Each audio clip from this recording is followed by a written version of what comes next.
Welcome to hot seat.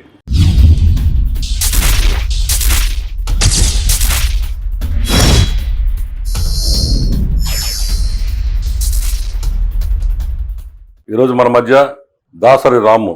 ఆయనంటే తెలియని వారు లేరు. ఎందుకంటే ఆయన చిన్ననాటి నుంచి కూడా అనేక సామాజిక ఉద్యమాల్లో పనిచేస్తూ ముఖ్యంగా కాపు వర్గాల్లో ఒక సంచలన వ్యక్తిగా మారాడు. మరి ఈ మధ్య 2 తెలుగు రాష్ట్రాల్లో కూడా ఆయన మాటలతో ఒక సంచలనం రేకెత్తిన దాసరి రాము గారితో ఈరోజు మనం హాట్ సీట్ కార్యక్రమం. Welcome to hot seat. Ramu గారు బాగున్నారా? నమస్కారం. బాగున్నారా రాము గారు? బాగున్నాను సార్. రాము గారు, ఇప్పుడు 2019లో దాసరి రాము మన పవన్ కళ్యాణ్కి యాక్టివ్గా పనిచేశాడు కదా ఆ రోజు.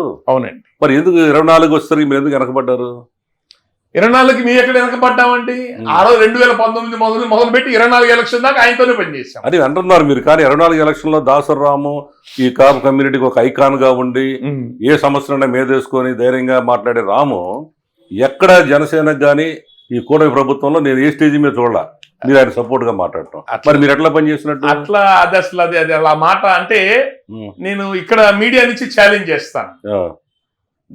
అంటే మనకి ఆపద్ధర్మంగా మనకు ఉపయోగపడుతున్నాయి ఏంటంటే యూట్యూబ్ అను ఫేస్బుక్ గూగుల్ ఉపయోగపడుతున్నాయి. ఒకసారి 2014 నుంచి 2019 దాకా మన మీ మీడియా ప్రతినిధులు ఉన్నప్పుడే కదా తోట త్రిమూర్తులు గారు ఏమన్నారు, 5 సంవత్సరాలు మా వైసీపీ పార్టీ తిట్టకుండా తిట్టిన మనిషి అని చెప్పి అన్నాడు కదా. నన్ను అన్నాడు. నేను ఎవరికి అనుకూలంగా ఉండి తిట్టాను వాళ్ళని? అది కరెక్టేనండి. వినండి, అంటే పవన్ కళ్యాణ్ గారికి అనుకూలంగానే ఆయన తిడతారు, ఆయన మీద దాడి చేస్తున్నారని వాళ్ళు జగన్మోహన్ రెడ్డి మీద మేము అటాక్ చేసింది. నేనేమంటానంటే 2024 ఎలక్షన్స్కి శుభ్రంగా అందుకని యూట్యూబ్ ఓపెన్ చేయండి. యూట్యూబ్ ఓపెన్ చేసి దాసరి రాము కొట్టండి.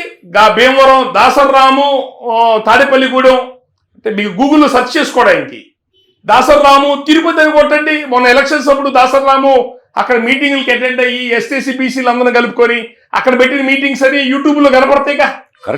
నా నోటితో అంటే కాదు అంటే ఇది ఇక్కడ కందుకూరు ఇన్సిడెంట్ ని డైల్యూట్ చేయడానికి ఈయన వైసీపీ వాళ్ళు చెప్తే మాట్లాడాడండి ఇలా అంటున్నారు. మరి పవన్ కళ్యాణ్ గారికి అనుకూలంగా వీళ్ళ కూటమికి అనుకూలంగా గతంలో నేను ఎవరు చెప్తే మాట్లాడాను? అందుకని వాటికి నా నోటి మాట వద్దు. రాము గారు, యూట్యూబ్ లో మనిషి నిన్న జరిగిందని ఈరోజు ఏమైనా మాట్లాడచ్చు. అదృష్టం కొద్దీ యూట్యూబ్ ఫేస్బుక్ లో ఉన్నాయి, అవి ఓపెన్ చేసి చూసుకోమనండి. ఇంట్లో ఉండి నిద్రపోయి సాక్షి ఇంట్లో అవి ఓపెన్ చేస్తే ఆ నియోజకవర్గంలో ఆ క్యాండిడేట్ కి అనుకూలంగా అక్కడ ప్రెస్ మీట్ పెట్టి నేను మాట్లాడింది అక్కడ చేసిన కార్యక్రమాలన్నీ యూట్యూబ్ లో అప్లోడ్ అయ్యి మీకు వస్తుంటాయి ఏంది బయటికి. అవి చూసుకొని మాట్లాడాలా. అవి చూసుకోవడం కూడా చేతగానోళ్ళు మాట్లాడితే నేనేం చేస్తాను? సరే, అది కానీ నిజమైతే మీరు కూటమికి పని చేశారు, హార్డ్ వర్క్ అని మీరు చెబుతున్నారు. అది నిజమైతే ఇప్పుడు మీరు దాసరి రాముని మొన్న కందుకూరు ఇన్సిడెంట్ తర్వాత ఆయన బయటకు వచ్చి ఆయన వాయిస్ ఇచ్చేదాకా ఏ కాపు లీడర్ కానీ కనీసం ఏ కాపు ఎమ్మెల్యే కానీ ఎవడు స్పందించలా. మరి మీరు వచ్చిన తర్వాత మిమ్మల్ని ఎవడు సపోర్ట్ చేయకపోగా మిమ్మల్ని ఇష్టం వచ్చినట్టు మాట్లాడుతున్నారు కదా, దానికి మీరేమంటారు? రాజకీయంగా ఏదో పార్టీతో ఎఫిలియేట్ అయిపోయిన వాళ్ళు ఉంటారండి, ఎమ్మెల్యేలు కాపు సంఘాలలో రకరకాల ఏదో రాజకీయ పార్టీ. మొన్న కందుకూరు విషయంలో మాత్రం నేను స్వచ్ఛందంగా మా కాపు సంఘాలు చాలా మంది స్వచ్ఛందంగా బయటకు వచ్చారు. ఈ విషయంలో గట్టిగా అందరూ ఒకరికొకరు మోరల్ సపోర్ట్ గా నిలబడి పనిచేశారు. విడప్పుడు ఎట్లా నెలని కానీ ఈవెన్ కొంతమంది ఎమ్మెల్యేలు కూడా తాడేపల్లిగూడెం బొలిశెట్టి శ్రీనివాస్ గారు ఉన్నారు. వాళ్ళ పార్టీ ఏం చెప్పలేదు కందుకూరు బొమ్మను ఆయనేమి.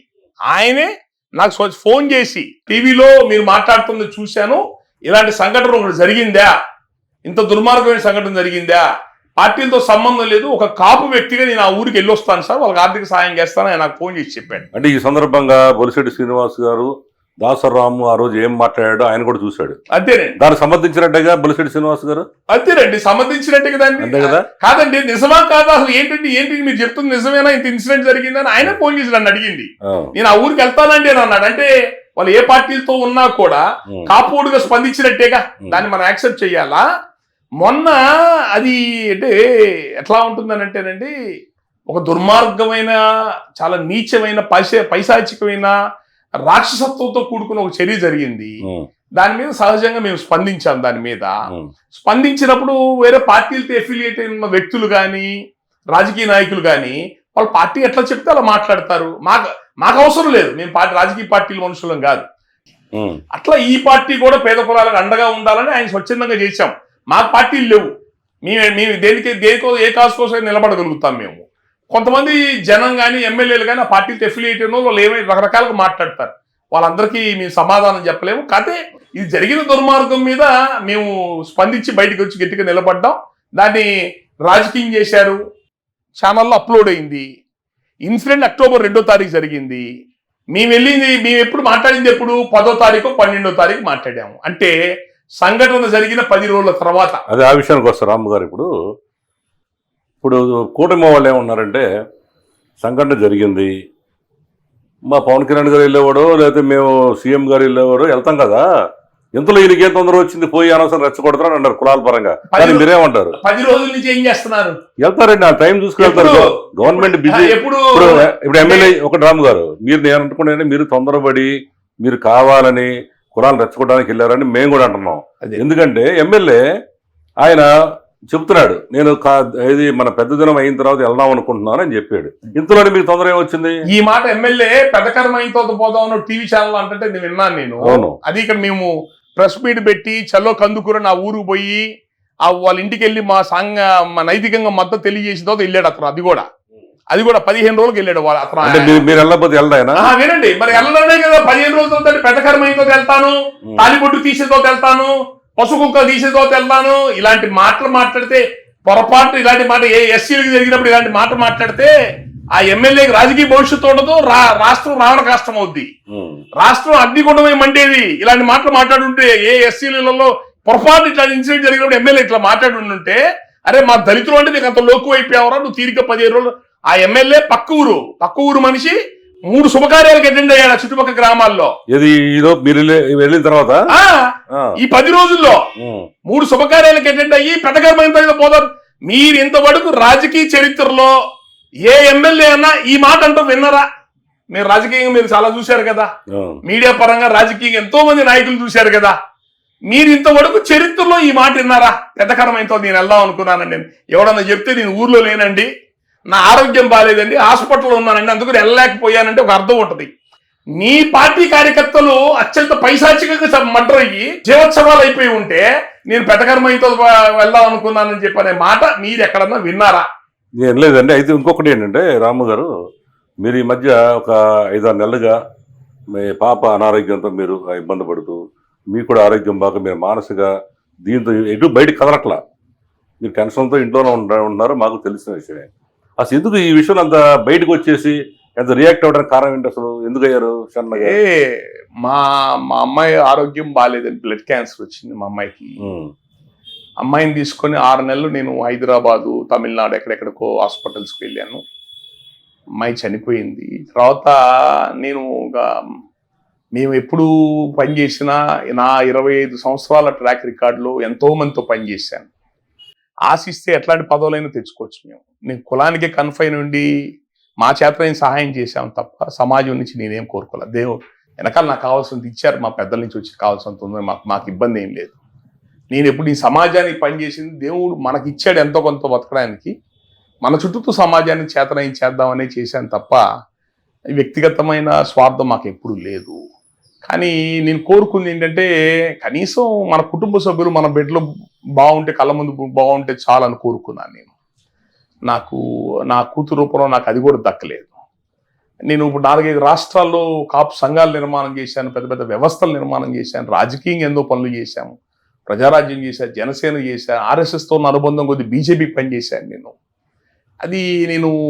నేను మానసికంగా ఒక విధంగా ఇంకా నాకు ఇక నేను చేయగలిగింది చేశాను, ఇక అనవసరం మనం బయట సమాజంలోకి వెళ్ళటం, ఇక చాలు అని చెప్పని. ఎందుకంటే మీరు అందరూ అబ్జర్వ్ చేశారు లేదు, నేను రెగ్యులర్గా నా ప్రోగ్రామ్స్ కొన్ని 100,000 ప్రోగ్రామ్స్ ఉంటాయి, మీటింగ్స్ ఉంటాయి, నాకు టీవీ డిబేట్స్ ఉంటాయి.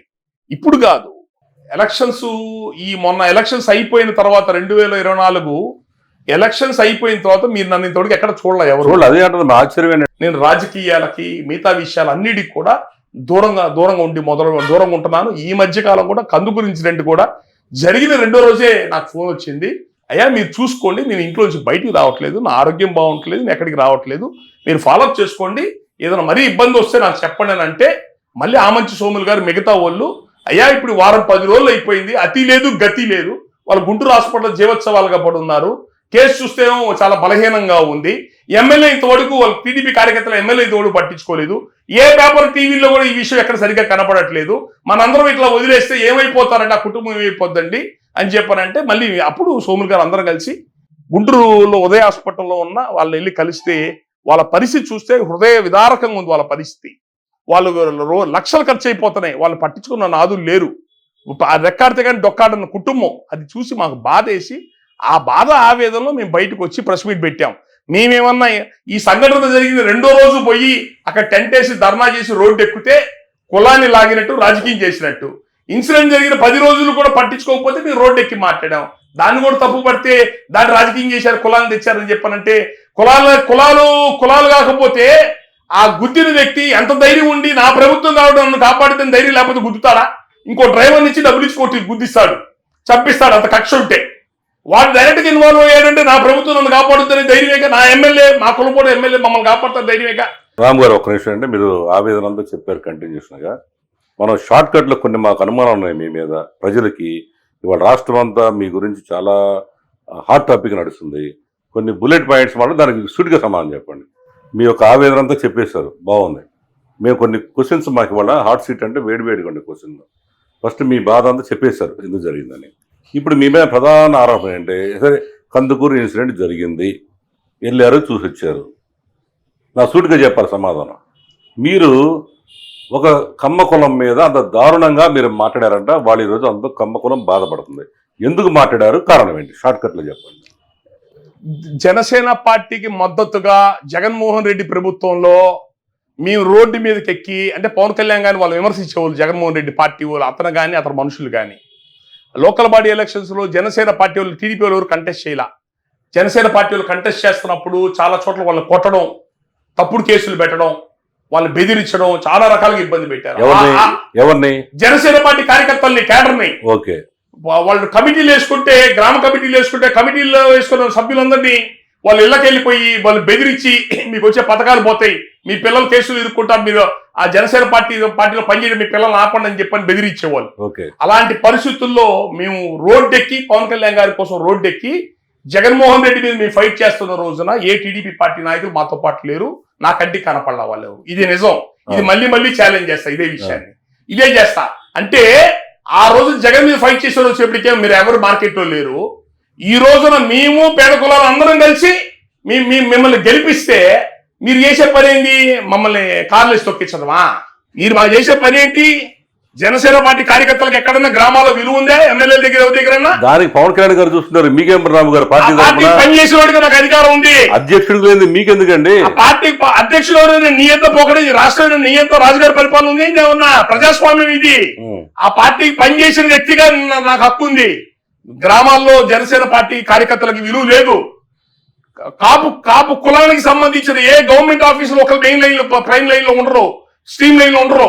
ఎక్కడ కాపుకు సంబంధించిన ఏ ఒక్కటి సరిగ్గా ఉండదు. కాపు కార్పొరేషన్ అంటారు, చైర్మన్ వేసారు, డైరెక్టర్ లేరు, దానికి ఒక బడ్జెట్ ఇవ్వరు. మన కోవూరులో జనసేన పార్టీలో కాపు కులస్తున్న కుర్రోడు ఎమ్మెల్యే గట్టిగా మాట్లాడాడని ఎమ్మెల్యే ఆఫీస్ దగ్గర 10 మంది కుర్రోళ్ళు, కమ్మ కుర్రోళ్ళు కలిసి కొట్టారు. వీడియోలు ఉన్నాయి. వీడియో భయంకరంగా బయటకు వచ్చినాయి. ఆ ఎమ్మెల్యే మళ్ళీ వాడి ఇంటికి వాడు కేసు పెట్టాడు. ఆ కుర్రోడు కేసు పెడితే మళ్ళీ వాడి ఇంటికి బతిలాడిపోయి కేసు ఎక్కడిచ్చాడు. గ్రామాల్లో ఈ విధంగా వాళ్ళని కాపుల మీద కేసులు పెట్టి గవర్నమెంట్ మా చేతిలో ఉందని చెప్పి అధికారాన్ని అడ్డం పెట్టుకుని కేసులు పెట్టి జనాలను ఇబ్బంది పెట్టడానికి, మీ చేత కాళ్ళు పెట్టి గుర్తించుకోవడానికి మీ పార్టీ అధికారం మీ సహాయం చేసింది అనేది ఎట్లా ఉంటారండి? జరిగితే రాము గారు ఒక విషయం, మీరు చాలా ఇన్సిడెంట్లు చెప్పారు. ఇది కాదు ఇంకా 100 ఉన్నాయి మాకు తెలిసి కూడా. ఇవన్నీ చూసుకోవాల్సింది ఎవరు? ఆ పార్టీ నాయకత్వం ఉంది. అక్కడ మన నాదెండ్ల మనోహర్ గారు ఉన్నాడు. ఆయన మీకేం అసలు మీకు పత్రం ఇచ్చారా? కందుకూరు ఇన్సిడెంట్ జరిగింది మా కాపులకండి. మా కాపులు వేరే కులం కూడా ఎందుకు మాట్లాడతాడు? మాట్లాడాలి కదా. టీడీపీ ఒక బ్రూటల్ మర్డర్ జరిగి భయంకరమైన ఇన్సిడెంట్ జరిగినప్పుడు ఒక కారు పెట్టి గుద్ది మళ్ళీ వెనకొచ్చి మళ్ళీ తొక్కిచ్చి చచ్చిపోలేదని మళ్ళీ కారులో రాడు తీసుకొచ్చి తలకాయలు కేసి కొట్టి తల్లంతా పగిలిపోయి వెంటిలేటర్ మీద పోయి పళ్ళు ఊడిపోయి ఇంత గందరగోళంగా ఉన్నప్పుడు ఆ పార్టీలు స్పందించాలా? పార్టీలు స్పందించలేదు. వేరే కులాలకు సంబంధం లేదు. ఎవరు స్పందించాలా? కాపు సామాజిక వర్గం. వాడు ఏమవుతాడు? అయినా కాకపోయినా మా రక్త సంబంధం మా బంధువు అవుతాడు. మా వాడి 10 రోజులు కూడా న్యాయం ఏ విధంగా ఎవరు స్పందించకుండా న్యాయం జరగకపోతే మేము స్పందించకపోతే ఎవరు స్పందిస్తాడు అక్కడ? రాము గారు ఇప్పుడు దీంట్లో మిమ్మల్ని సూటిగా అడుగుతున్నాం మరొకసారి, నేను కాదు ప్రజలందరి తరపున మిమ్మల్ని అడుగుతున్నా. మీరు ఎవరిని క్వశ్చన్ చేయాలప్పుడు కాపులు పెద్దన్న పాత్ర వహించబోయా అన్నావు, మేమందరం వహించాము, మా వాడికి దెబ్బ తెలింది, నువ్వు బయటికి రావేంటి, నువ్వు పవన్ కళ్యాణ్ గారు అనాలి కానీ కమ్మోళ్ళు ఎందుకంటారు మీరు? అసలు మేమందరం టీడీపీ పార్టీ కూడా ఓట్లు వేసాగా, ఆ కూడమని అడుగుతాం. ఇక్కడ చాలా దుర్మార్గమైంది. వాళ్ళు చాలా చాలా గందరగోళమైన పరిస్థితుల్లో హాస్పిటల్లో వాళ్ళు ఉన్నారు. ఆ ఉన్నదాన్ని మానవీయ దృక్పథంలో పట్టించుకోవాలా? నేను ఇందాక మీరేమంటున్నారంటే కొన్ని రోజులు అయి స్పందిస్తారంటే విషయం చెప్తున్నా. ఒక అతను వెంటిలేటర్ మీదకి వెళ్ళిపోయి కోమాలోకి వెళ్ళిపోయాడు. వెంటిలేటర్ మీదకి వెళ్ళి కోమాలోకి వెళ్ళిపోయిన వ్యక్తిని అక్కడి నుంచి తీసుకొచ్చారు అంబులెన్స్ లో. తర్వాత అతను కోమా నుంచి బయటకు వచ్చాడు, వెంటిలేటర్ తీసేసి కోమా నుంచి బయటకు వచ్చాడు. పోలీస్ అధికారులు వచ్చి వాళ్ళ దగ్గర వాంగ్మూలం తీసుకోవాలి కదా, అవును తీసుకోలేదు. 15 రోజులు కూడా 20 రోజులు కూడా తీసుకోలేదు వాంగ్మూలం వాళ్ళ దగ్గర. అంటే కేసు ఇంకేం బలంగా ఉన్నటువంటి కేసు. అక్కడ ఇన్సిడెంట్ జరిగిన చోట అతను పళ్ళు ఊడిపోయి పడిపోయి ఉన్నాయి అక్కడ పొలాల్లో. వీడియో సెల్ ఫోన్ తో రికార్డ్ చేశారు. ఆఫ్టర్ 15 days 15 రోజుల తర్వాత వాళ్ళ పళ్ళు ఊడి పడిపోయి ఉన్నాయి, బండి పార్ట్స్ పడిపోయి ఉన్నాయి, కారు పార్ట్స్ పడిపోయి ఉన్నాయి, వాళ్ళ చెప్పులని చెల్లా చెదురు పడిపోయి ఉన్నాయి.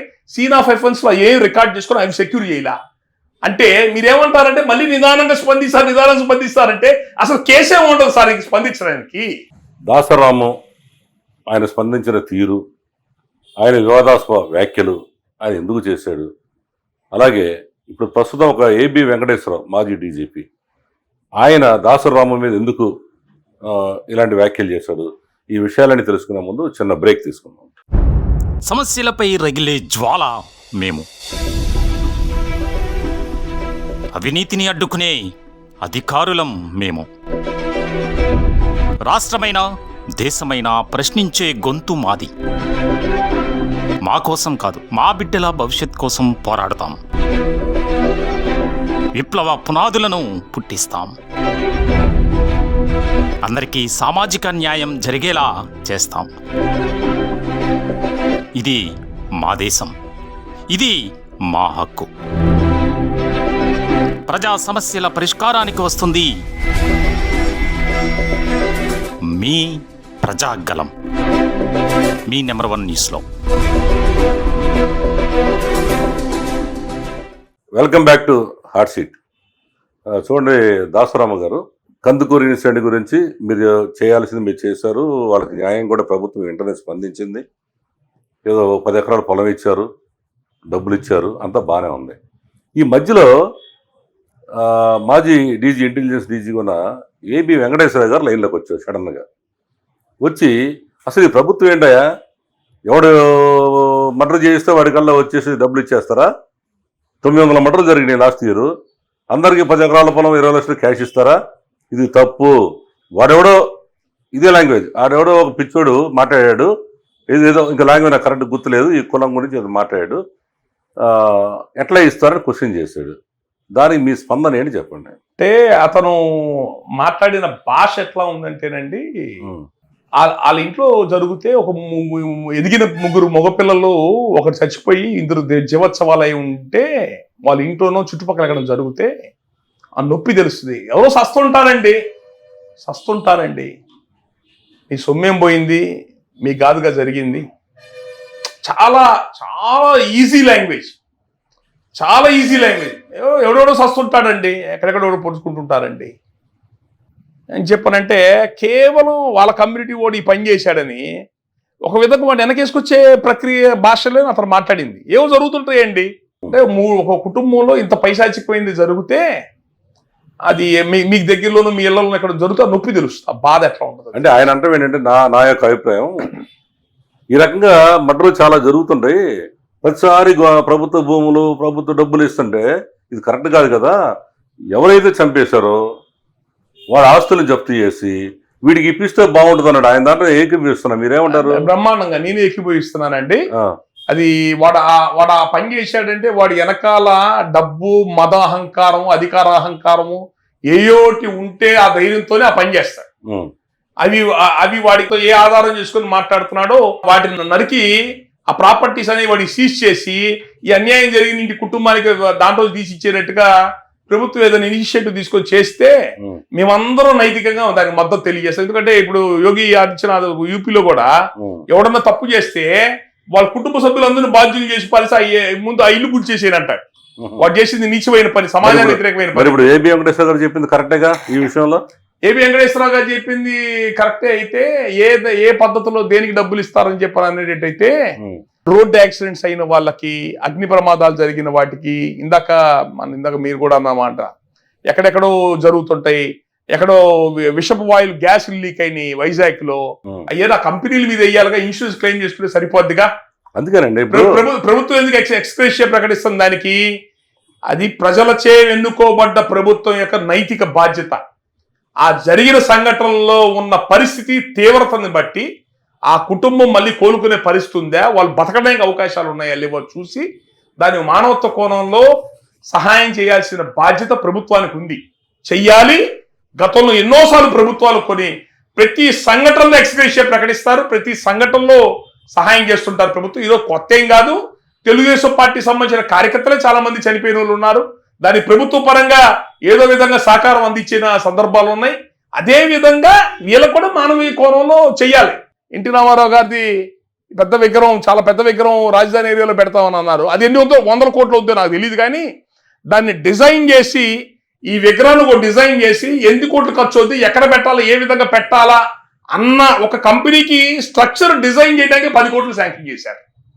వాళ్ళ కుటుంబ సభ్యుల నుంచి కట్టించమని చెప్పండి. ఎన్టీ రామారావు కుటుంబానికి డబ్బులు లేవా? తెలుగుదేశం పార్టీ నుంచి ఇవ్వండి. మీ పార్టీ వ్యవస్థాపకుడు కాదు, మీ పార్టీ నుంచి డబ్బు ఇవ్వండి. అది కూడా ప్రభుత్వ డబ్బేనా? ప్రభుత్వ డబ్బే అయి ఉండదండి, ట్రస్ట్ నుంచి ఇచ్చి ఉండదు. మీరు మళ్ళీ వాళ్ళండి బాబు, ప్రభుత్వం స్వయంగా శాంక్షన్ చేసిందండి 10 కోట్లు అని చెప్పంటే.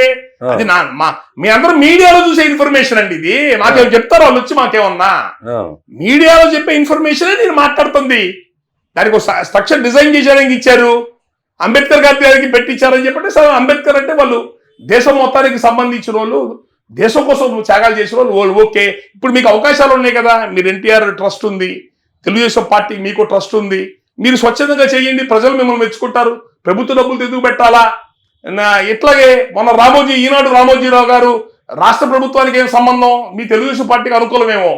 మీ పార్టీ అధికారంలో రావడానికి, మీ పార్టీ నిలబడటానికి ఆయన కారకుడే, అందరూ తెలిసిన విషయమే. మరి ఆయన చనిపోతే ఆయనకి నివాళులు అర్పించడానికి కోట్లు ఖర్చు పెట్టారే, ఎక్కడ డబ్బులతో ఖర్చు పెట్టారు ఇవన్నీ? 1990 నుంచి ఇప్పుడు లిస్టులు తీద్దాం పట్టండి.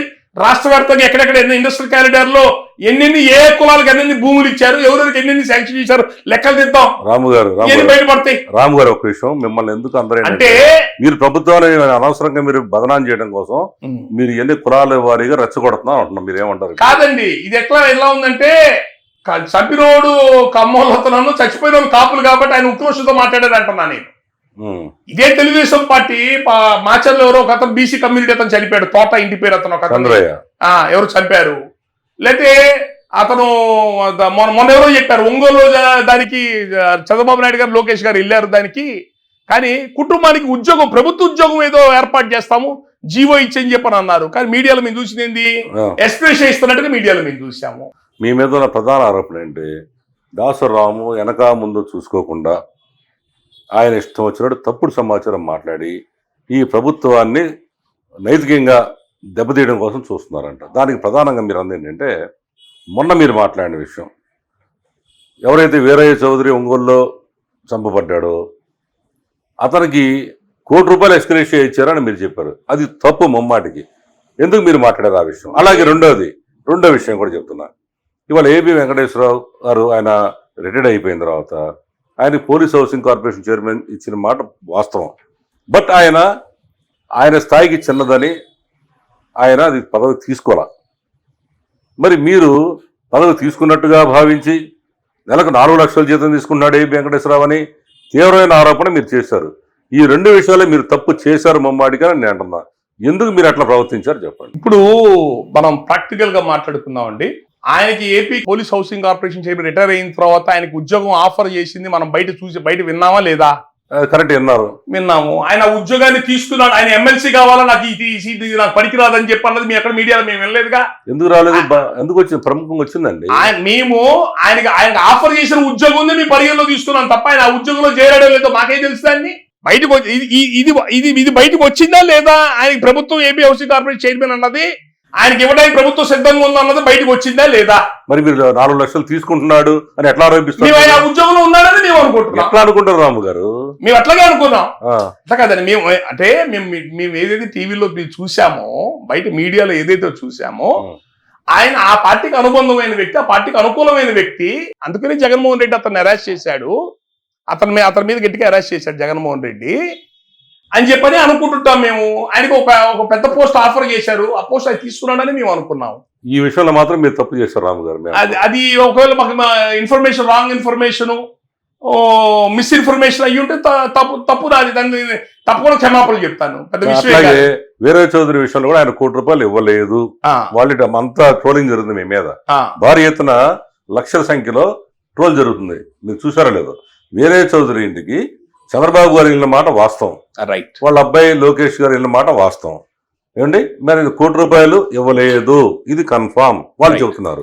ఇది కూడా మీరు తప్పు మాట. వాళ్ళ కుటుంబం సంబంధించిన వాళ్ళకు ఎక్కడికో ఈ తెలుగుదేశం పార్టీ సంబంధించిన ఈ విధంగా నష్టపోయి ఇబ్బంది పడిన వాళ్ళకి ప్రభుత్వ ఉద్యోగం ఆఫర్ చేసింది మీడియాలో వచ్చింది, అది కూడా అబద్ధమేనా? గారు మీరు నిజంగానే 6 నెలలు ఇక్కడ లేరు, మీరు వేరే తమిళనాడులో మీరు పాప ట్రీట్మెంట్ లో ఉన్నారు. కాబట్టి మీరేంటంటే ఇది 100% మీరు సరిగ్గా మీరు అవగాహన లేక మాట్లాడారు. ఈ విషయం మాత్రం ఇది నీ దృష్టికి వచ్చింది అని అడుగుతున్నా. రాలేదు. ప్రభుత్వ ఉద్యోగం అన్నది వాళ్ళ జీవో ఒకటి ఇచ్చి ఒక ప్రభుత్వ ఉద్యోగం ఒకటి ఆదా కల్పించాలని చెప్పి అన్నది మీ దృష్టికి ఎప్పుడన్నా మీ దృష్టికి వచ్చింది? అది వీరయ్య చౌదరి గారు వాళ్ళ పార్టీ మనుషులు, చచ్చిపోయినోడు చంపినోడు ఇద్దరు ఒకే కులం, ఇద్దరు ఒకే పార్టీ. కాబట్టి ప్రభుత్వ పరంగానే మాత్రం వాళ్ళు అనౌన్స్ చేయలేదు, ఇది వాస్తవం. మరి వాళ్ళ పవర్ఫుల్ దారి మీరు కాపు కులంలో మీరు మాట్లాడిన మొన్న స్పందించింది మీరు ఒక ఐకాన్ గా మారారు, అది మీరు రాంగ్ మాట్లాడకూడదు కదా. ఆ విషయంలో మీరు రాంగ్ ఇన్ఫర్మేషన్ అండి ఏం చెప్పారంటే, తెలుగుదేశం పార్టీ ఎంతో మందికి ఎన్నో రకాలుగా ఎక్స్ప్రెస్ ఎన్నో రకాలుగా చేసి పెట్టింది. ఇది ఒక్కడే అబద్ధం చెప్పాల్సిన అవసరం లేదు, ఇంకెన్నో విషయాలు చెప్పొచ్చుగా. నేను ఇలా ప్రజలకు ఇబ్బంది పడిన వాళ్ళకి ప్రభుత్వాలు ఈ విధంగా ఎక్స్ప్రెస్ మిగతా సాయం చేసి ఎన్నో ఉన్నాయండి, అవన్నీ కూడా చూపించచ్చు కదా. మేము వాటిని కూడా చెప్పొచ్చు కదా. ఇదొక్కడే లేదు, ఇదొక్కడే చూపించాల్సిన అవసరం మాకు లేదు. ప్రభుత్వం అన్నది ఎక్స్ప్రెషియాలు ఇవ్వటం అన్నది మనం చూస్తుంటామా లేదా? ఇలాంటి సంఘటనలో ప్రభుత్వం ఎక్స్ప్రెషియాలు ఇచ్చారా, ప్రభుత్వం ఆదుకుందనే అనేది సంఘటనలో మనం విన్నామా లేదా? ఇదొక్కదాన్ని తప్పుదో చూపించాల్సిన అవసరం నాకు లేదు. నాకున్న నాకు మిస్ఇన్ఫర్మేషన్, నాకున్న మిస్ఇన్ఫర్మేషన్ అది ఏ రూపంలో కావాలనో ఇంకో రూపంలో చెప్పసం. ఏబి వెంకటేశ్వరరావు ఆయన ఎవరో మాట్లాడిన దానికి మేమెవరో స్పందించి మాట్లాడాల్సిన అవసరం లేదు. అంటే ఎట్లాగంటే ఎవరు పడితే వాడు ఏది పడితే అది మాట్లాడితే స్పందిస్తారా? పరికిమాల సంఘాలు, పరికిమాల మనుషులు, అంటే మా కాపు సంఘాలని పరికిమాల సంఘాలు. అతను ఓడిన వర్డ్ మీరు విన్నారా? పదాలని విన్నారా? ఇప్పుడు అతను ఆ మాట్లాడిన పదాన్ని అతను ఏం చేయాలి? మేము అతన్ని ఏం చేయాలి? అతను మాట్లాడిన పదం ఎంత తీవ్రమైన పదం.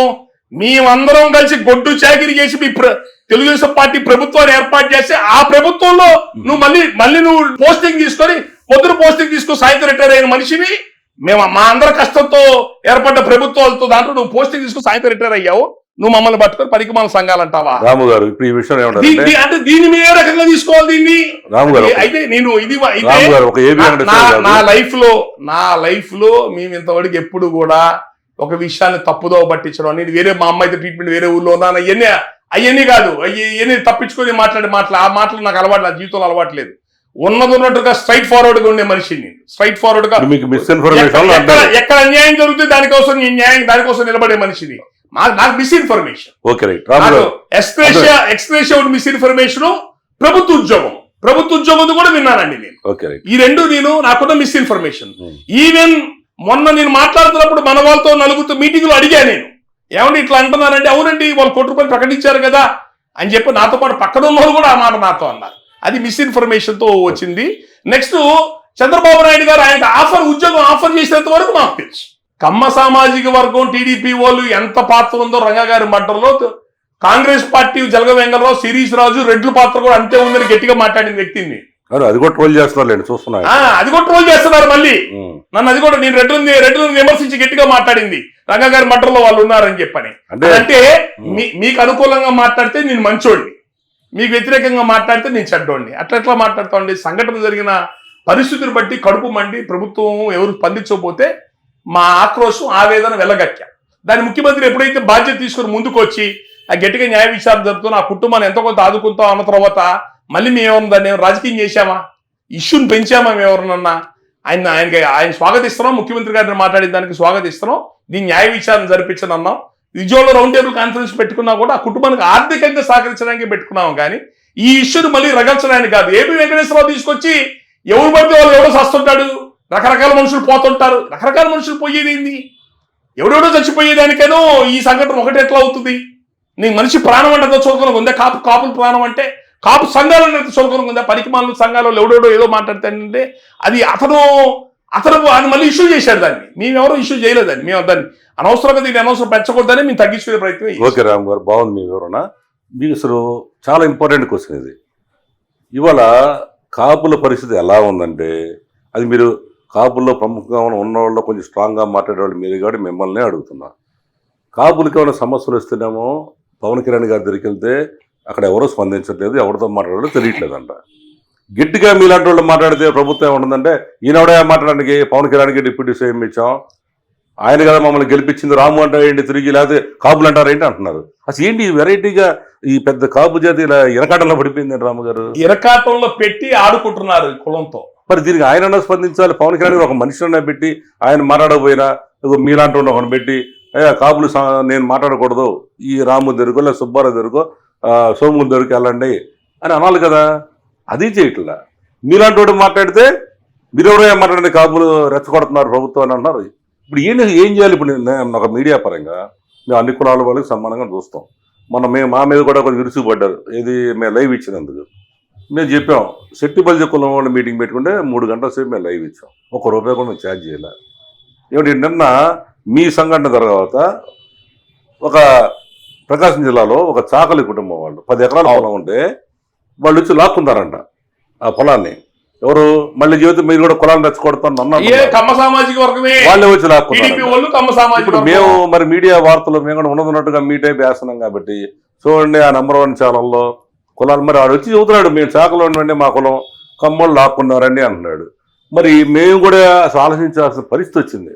దీనికి అసలు ఏంటి పరిష్కారం రాము గారు? ఇది అంటే రాష్ట్ర వ్యాప్తంగా కొన్ని వందల ఇష్యూస్ మా ఫోన్లు వచ్చినాయండి. ఈ కమ్మ సామాజిక వర్గం అధికారంలోకి వచ్చిందో కమ్మ సామాజిక వర్గం కానీ టీడీపీ పార్టీలో ఉన్న కమ్మాస్ వల్ల కానివ్వండి, వివిధ కులాల వాళ్ళు రకరకాల చోట్ల వాళ్ళ యొక్క అధికారాన్ని అడ్డం పెట్టుకుని ఇబ్బందులు పెడతాం ఎన్నో వచ్చినాయి మా దగ్గరికి. ఏ రోజు మేము బయటికి రాలా, బయటికే రావట్లేదు, అన్నిటికీ దూరంగా ఉంటున్నాం. అంటే మొన్న జరిగింది పరమ దుర్మార్గమైన చర్య, ఎవరు పట్టించుకోలేదంటే మీరు రోడ్డు ఎక్కి మాట్లాడాం. రెండోది మీ ఛానల్ అంటారా, మీరు ఛానల్ పెట్టిన రోజు నుంచి పేద కులాలకు మద్దతుగానే మీరు పనిచేస్తున్నారు. ఆ రోజున ముద్దగడ్డ పద్మనాభం గారిది మీ అందరం ఆయనతో పాటు తుని మీటింగ్లో ఉన్నాం. ఒక్క ఛానల్ కూడా అంత పెద్ద మీటింగ్ ఎక్కడ చూపించలేదు. మీరు నెంబర్ 1 మీరు 99 టీవీ అప్పుడు ఉందో లేదు, వాళ్ళు కూడా ఉన్నారో లేదు తెలియదు, కానీ మీరు ఒక్కళ్ళే ఆ టీవీలో కనపడేది. ఈ తర్వాత మధ్యాహ్నం తర్వాత సాయంత్రం తర్వాత రైలు ఏదో ఇన్సిడెంట్ అయిన తర్వాత అప్పుడు మిగతా ఛానల్స్ వేయటం మొదలు పెట్టారు తప్ప, ఆ రోజున నాకు ఫోన్ చేశారు నెంబర్ 1 టీవీలో తప్ప ఇంకెక్కడ కనపట్లేదండి, మీ తుని మీటింగ్ జరుగుతుంది కదా, మీటింగ్ ఎక్కడ కనపట్లేదండి అని నాకు ఫోన్ చేసి అడిగారు. మీరు కాపులే కాదు పేద కులాలకు సంబంధించిన వాళ్ళు ఎవరు ఏ సమస్యలు వచ్చినా మీ ఛానల్ తరపు నుంచి మీరు నిలబడ్డారు. మీ ఛానల్కి ఎన్నో ఇబ్బందులు వచ్చినాయి, మిమ్మల్ని ఆర్థికంగా ఇబ్బంది పెట్టారు, రాజకీయంగా ఇబ్బంది పెట్టారు, అనేక అయినాయి మాకు తెలుసు, జరిగిన సంఘటనలన్నీ మాకు తెలుసు, మేము కాదనట్లేదు. ఇప్పుడు మాది ఎట్లా ఉందనంటే తెలుగుదేశం పార్టీ వాళ్ళ దగ్గరికి పోతే వాళ్ళు స్పందించరు. ఇది ఎంత ఇబ్బందికరమైన వాతావరణంగా, కాపులే కాదు మిగతా కులాలు కూడా ఎంత ఇబ్బందికరమైన వాతావరణం ఉందంటే రాష్ట్రంలో ఈ విధమైన ఏం చెయ్యాలో అని మనం అంటున్నామండి. ఇదే పద్ధతి ఇదే పోకడ ఇట్లాగ పోతే మాత్రం రేపు రాబోయే ఎలక్షన్స్ లో వాళ్ళ కూటమి ఇబ్బంది పడుతుంది. ఇంకొకటి అండి, సామాజిక బయట ఉద్యమాలు ఉండే వాళ్ళంగా చెప్తున్నాం, ఇప్పటికైతే జరిగిపోద్ది. కానీ ఇవన్నీ అనవసరం ఇష్యూస్ ఫ్లేరప్ అయ్యి రేపు రాబోయే ఎలక్షన్స్ లో ఇబ్బందులు లేనిపోయిన ఇబ్బందులు వస్తాయి. వాళ్ళు అవన్నీ సార్ట్అవుట్ చేసుకునే ప్రయత్నం వాళ్ళు చేసుకో. సరే రాము గారు, సరే అధినాయకుడు స్పందించరు, వీళ్ళేమి ఇట్లా అంటున్నారు. కనీసం కాపు కులంలో గతంలో 30 మంది పైగా ఎమ్మెల్యేలు ఉండేవాడు అసెంబ్లీలో. ఇప్పుడు ఆ సంఖ్య 21 పడిపోయింది అనుకోండి. వాళ్ళైనా కానీ కనీసం స్పందిస్తారంటారా వీళ్ళు వెళ్ళి బాధలు చెప్పుకుంటే కాపు కులం వాళ్ళు? అంటే జ్యోతిల్ నెహ్రూ గారు టీడీపీ పార్టీ ఎమ్మెల్యే, ఆయనే అసెంబ్లీలో లెగిస్తే మీరు కూర్చోబెడతంటే ఆయన కూడా కూర్చోబెట్టారు. అధికార పక్షంలో ఉన్న వ్యక్తి లేచి ఏమైనా మాట్లాడుతుంటే స్పీకర్ గారు కూర్చోండి సార్ మీరు అని కూర్చోబెడుతుంటే డైరెక్ట్ ఆయన నిరసన తెలియజేశాడు అసెంబ్లీలో. వెళ్ళిపోమంటే వెళ్ళిపోతామండి, ఎందుకు ఈ గోళ అని చెప్పని అన్నాడు ఆయన డైరెక్ట్ అసెంబ్లీలో. అయ్యో, అది కాపుల పరిస్థితి. ఇప్పుడు రాము గారు అది కాపుల పరిస్థితి రాష్ట్రంలో. రాము గారు ఇప్పుడు ఈ ఇన్సిడెంట్ జరిగిన తర్వాత ఈ దారుణమైన మారణకాండని ఒక రాము వెళ్ళి ఆయన పవర్ఫుల్ వాయిస్ తో వెలుగులో తీసుకొచ్చాక ఆమంచి సోముడు గారు కానీ ఇంకా మిగతా వాళ్ళందరూ కానీ దీనికి వచ్చారు. బ్రహ్మాండంగా మీ ఇద్దరు కలిసి వెళ్ళిన తర్వాత వెలుగులోకి వచ్చింది.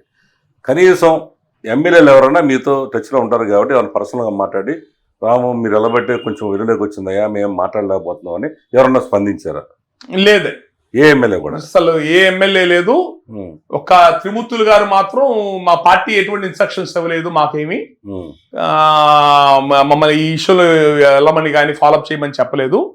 సాటి కులస్తులం కాబట్టి మేము దీన్ని ఉండబట్టలేక నేను కృష్ణమోహన్ గారు ఆ ఊళ్ళోకి వెళ్తున్నామయ్యా, కందుకూరు వెళ్తున్నాం, అక్కడ వాళ్ళు ఎవరు ఎక్కడ ఉంటారు ఏంటి వాళ్ళ వివరాలు ఏంటి అని చెప్పని అడిగారు ఆయన. ఆ మనుషుల పేర్లు ఏదో ఇచ్చాము, వాళ్ళు ఆయన వెళ్ళాడు. మూడో మనిషి కూడా చెప్పకుండా ఆయన ₹1,00,000 ఇచ్చి ఎమ్మెల్యే ₹1,00,000 ఇచ్చి వెళ్ళాడంట 15 రోజుల తర్వాత వచ్చి.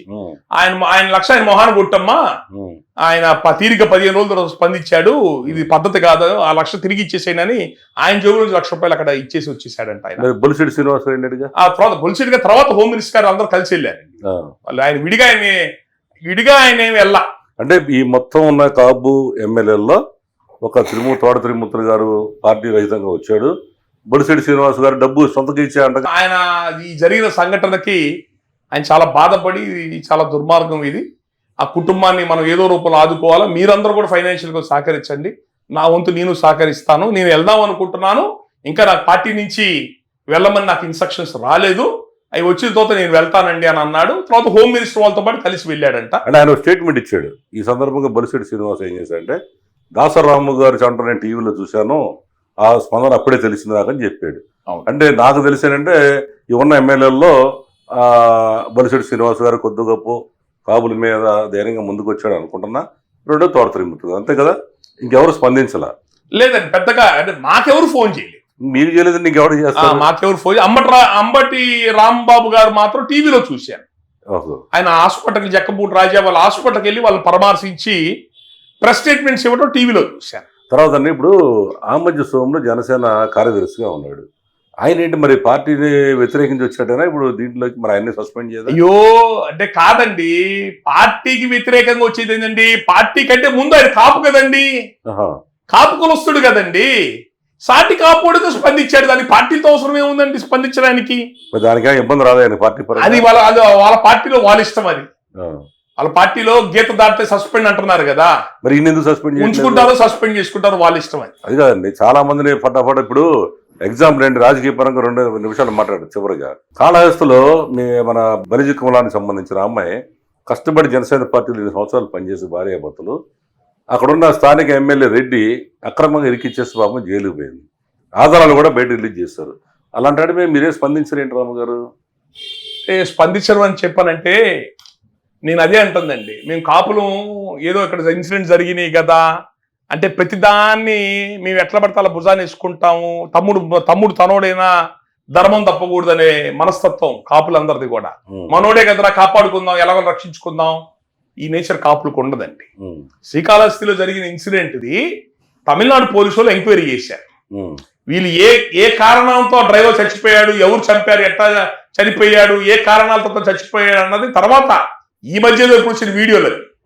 తమిళనాడు పోలీసులు ఎంక్వైరీ చేసినప్పుడు వీళ్ళ అక్కడ జనసేన ఇన్ఛార్జిగా ఉన్న వాళ్ళు ఎవరైతే ఉన్నారో వాళ్ళు ఆ బాడీని తీసుకొచ్చి తమిళనాడు బార్డర్లో ఎక్కడో తెచ్చి పడేశారు అన్నది వాళ్ళు పెట్టిన ఎలిగేషన్. వాళ్ళు పెట్టి ఎలిగేషన్ పెట్టి దాన్ని కేసు ఫైల్ చేసి ముందుకు తీసుకెళ్లారు. దాంట్లో తప్పు ఎక్కడుంది ఒప్పు ఎక్కడుందో కూడా మన ఎవరికి దాని మీద నాలెడ్జ్ చెబుతుంది, బయటకు వచ్చి ఆధారం దాని మీద నాలెడ్జ్ లేదు మా. అది ఈ మధ్య కాలంలో ఆ డ్రైవర్ ఏదో ఇదంతా కాళహస్తి ఎమ్మెల్యే అతను వాళ్ళకి సంబంధించిన వీడియోలు తీసుకురా, వాళ్ళ ఇన్ఫర్మేషన్ అన్ని పట్టరా, డబ్బులు ఇస్తామని చెప్పి నన్ను బ్లాక్ మెయిల్ చేశారు, ఒత్తిడి చేశారని ఈ మధ్య కాలంలో వీడియోలు వచ్చి బయటకు వచ్చినాయే తప్ప అంత ముందు అవి ఎవరు మాకు తెలియదు. వాళ్ళు ఆ పని చేసుకున్న వాళ్ళు నాకు తెలుసు. గతంలో వైసీపీ పార్టీ ప్రభుత్వంలో అమ్మాయి జైలుకు కూడా వెళ్ళింది. అక్కడ సిఏఏ ఎస్ఐ ఒక అమ్మాయి వైసీపీ పార్టీకి అనుకూలంగా ఈ అమ్మాయిని కొట్టింది, చంపకేసి కొట్టింది ఉద్యమంలో ఉంటే. పాప వాళ్ళు చాలా నష్టపోయారు, ఇబ్బంది పడ్డారు. అయితే అది తమిళనాడు పోలీసు వాళ్ళు దీంట్లో రంగంలో దిగి చేయటం వల్ల ఇది కాన్స్పిరసీ ఉంది ఇందులో మేము అనుకోలేదు. వాళ్ళు బయట రాష్ట్రం వాడు ఎందుకు చేస్తాడు, వీళ్ళు ఎక్కడన్నా పొరపాటు జరిగింది వీళ్ళ వలన అని చెప్పని మేము అనుకుని కాము ఊరుకున్నాం. తర్వాత డ్రైవర్ ఇచ్చిన వాంగ్మూలం, డ్రైవర్ మాట్లాడిన వీడియోస్ బయటకు వచ్చిన తర్వాత ఇందులో మనకి తెలియకుండా ఇంకేదో జరిగింది, ఇంకేదో ఇందులో మనకు ఎవరికి బయట ప్రపంచానికి తెలియని సంఘటనలు ఏవో జరిగింది అని చెప్పి తర్వాత తెలిసింది మాకు. ఆ విషయంలో అమ్మాయికి అన్యాయం జరిగితే ఖచ్చితంగా కాపు సామాజిక వర్గంగా, జనసేన పార్టీతో మాకు సంబంధం లేదు, కాపు సామాజిక వర్గం ఖచ్చితంగా, అమ్మాయి బలిజోళ్ళ అమ్మాయి కాబట్టి ఆ అమ్మాయి ఖచ్చితంగా మేము ఆ అమ్మాయికి పొరపాటు లేదు, ఇందులో కావాలని ఎవరో ఇరికిచ్చారని చెప్పారంటే మాత్రం ఖచ్చితంగా అమ్మాయికి మేము అందరం ఖచ్చితంగా కమ్యూనిటీ పరంగా అండగా నిలబాల్సిన బాధ్యత మా పైన. కందుకూరు ఇన్సిడెంట్ అయిపోయింది, మీ మీద భయంకరంగా ట్రోల్ చేస్తున్నారు. మరి మీరేంటిగా నెక్స్ట్ రాబోయే కాపు సమస్యల మీద మీరు ఇలాగే స్పందిస్తారా, నాకు ఎందుకు లేరు గొడవ అని చెప్పి కాము కూర్చుంటారా? నాకెందుకు లేదండి గొడవ, కాము కూర్చునే వాళ్ళైతే జగన్మోహన్ రెడ్డి అప్పుడే కాము కూర్చుంటాం కదండి.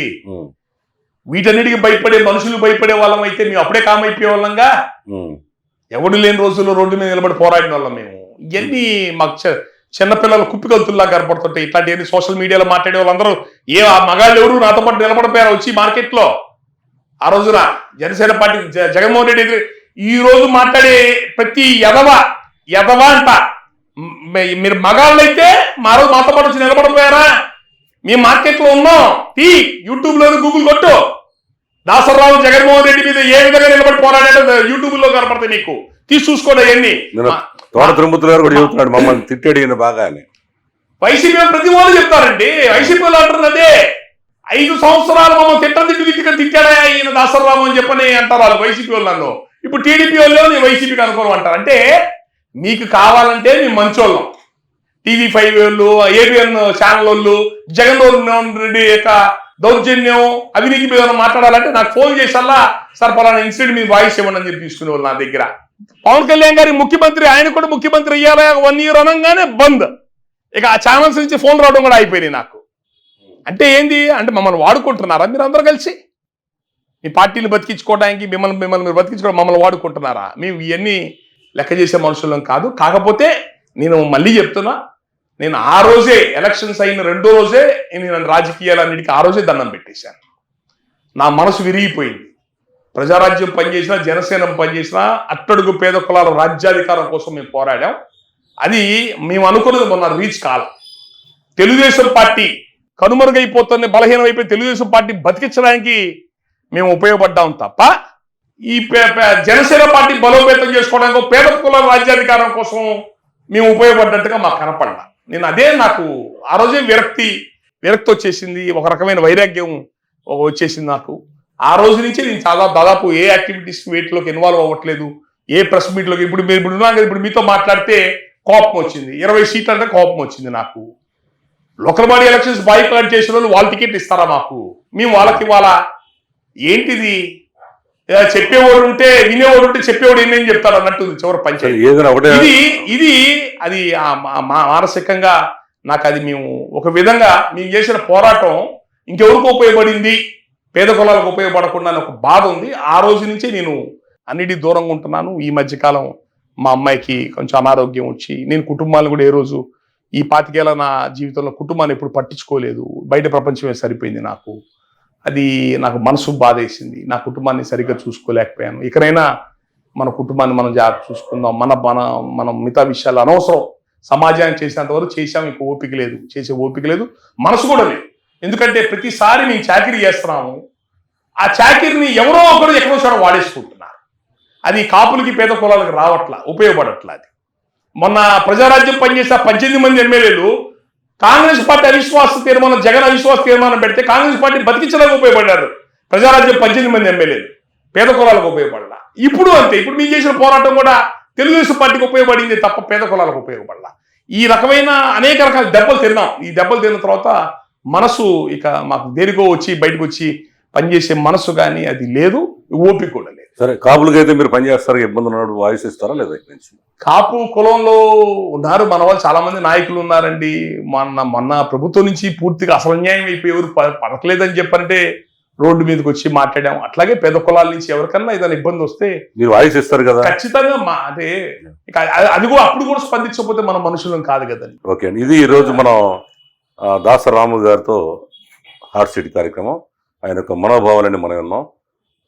ఆయన మొదటి నుంచి కూడా ఆయన చేస్తున్న సామాజిక సేవలు కానీ, ఆధ్యాత్మిక సేవలు కానీ, కులపరంగా కానీ మరి అన్నీ మనం చూస్తూనే ఉన్నాం. దాసరి రాము గారు రాబోయే రోజుల్లో ఆయన ఇంకా ఆరోగ్యపరంగా కానీ, సొసైటీ పరంగా కానీ ఆయన ఇలాగే మంచి సేవలు అందించాలని, ఆయన హ్యాపీగా ఉండాలని కోరుకుంటున్నాం.